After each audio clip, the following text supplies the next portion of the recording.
intervention that worked in one context will work in another. And I'm sure from the discussions here today, you can already see how important this is in evidence-based decisions, because we cannot take something that someone has done and just try to use it without knowing whether it's actually going to work. If not, we're wasting time, we're wasting resources. And if it actually will work in our context, then we will, by using the transferability model, we stop duplication of work. So the challenge is, many interventions work well in one place, but they don't always work well in another place. And you might see an intervention and it works so well, and you just want to know, will this work in my context? The key question is, how do we know if that intervention will work in our context? The whole idea is, like I mentioned before, predicting the transferability of an intervention. Now, there are 5 predictors that come into factor when we look at transferability with our transfer model developed at DEST. The relevance. The first thing is, you want to know whether this intervention matches a known problem in Cameroon, for example. You want to know whether the problems align. So, for example, if this intervention is saying, okay, I'll use an example of an intervention we actually worked on.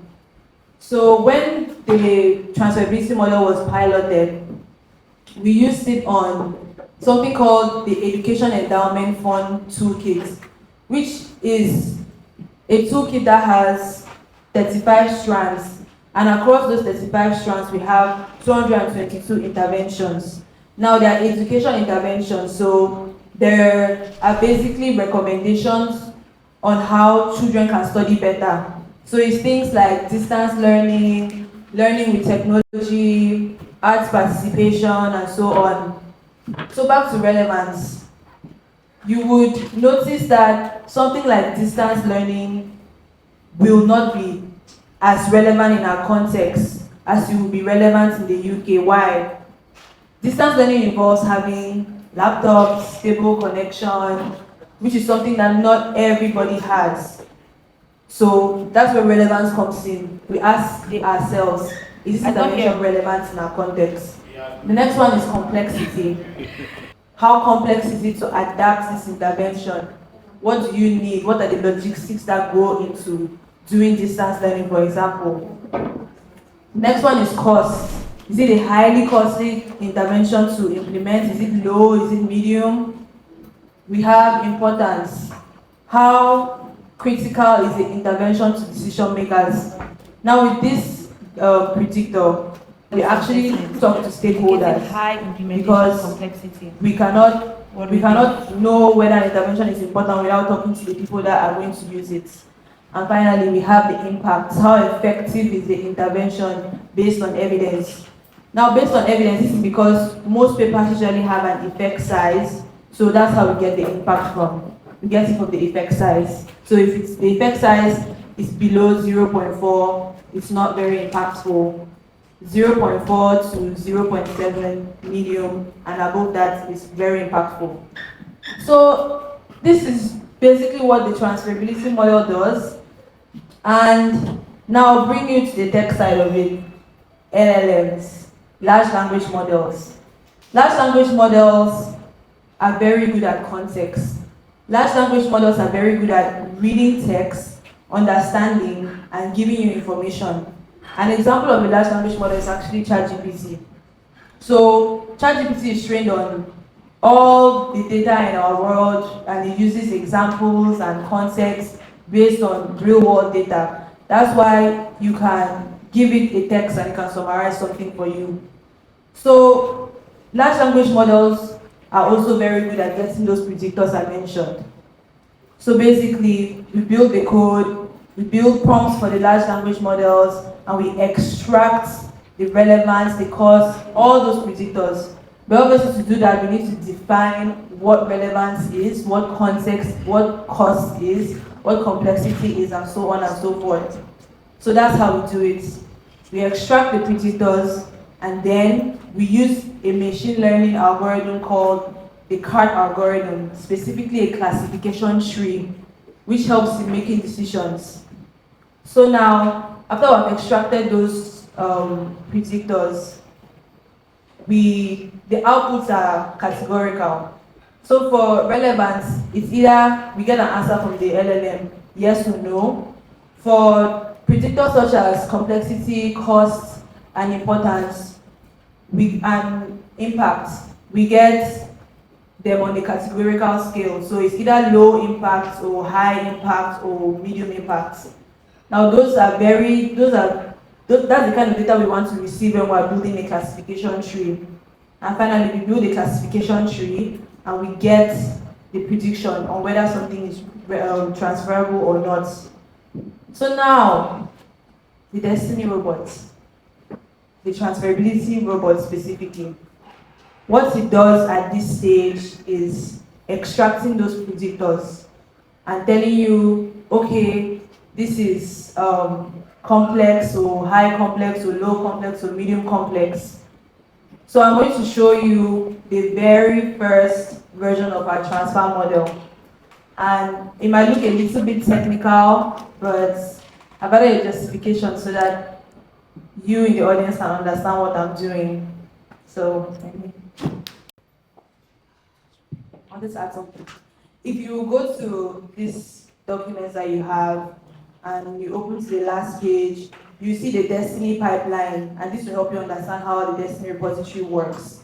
So the first thing is we get the references, and from getting those references, we're able to get bibliographical metadata, which is basically the title and the abstract and the year it was created, all the information about those references.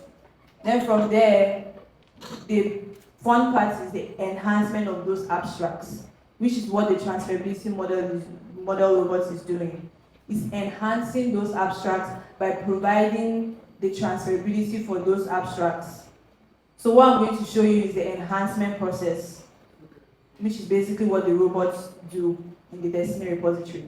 So this is the Destiny repository, which you can use for lookups and to search and to see the different enhancements.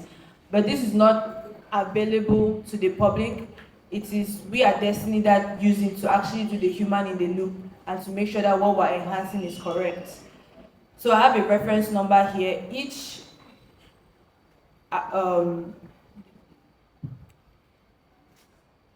document, they have identification numbers, and these ones are actually Destiny identification numbers.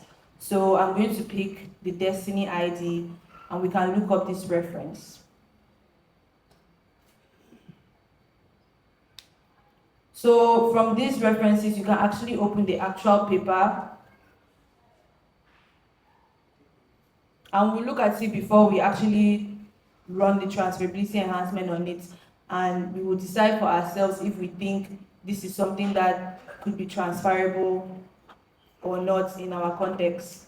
So this paper is talking about the impacts of the transition to personal independence payments on claimants with mental health problems. And the abstract just says, this paper examines the impact of major social security reform on mental health claimants by analyzing the transition to personal independence payment in the UK. So you can see everything about the paper. This is kind of like Google Scholar. So now we're going to run the enhancement on it.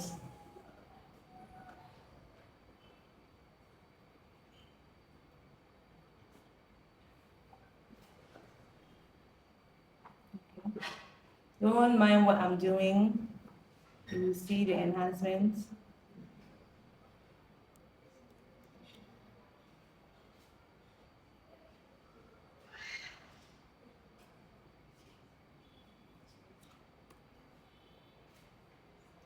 So basically, the way this works is I have a code here, the one that says transfer model Destiny, and it searches for a particular reference. So the reference that we just took, I copied the ID and I put it in this code. So it searches for that reference. And then we run it on the enhancement processor. And the enhancement processor does the magic.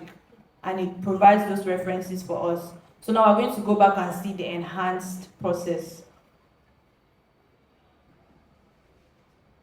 I'll refresh this.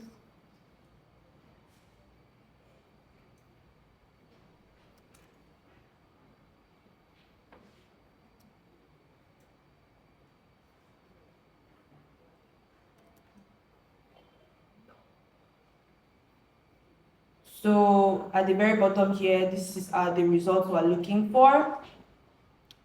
So the label here is relevance, and the value here is false. So the justification is the intervention focuses on UK-specific disability benefit reform for mental health climates, which does not match Cameroon's priority problems or context. Do we agree? Audience, do we agree?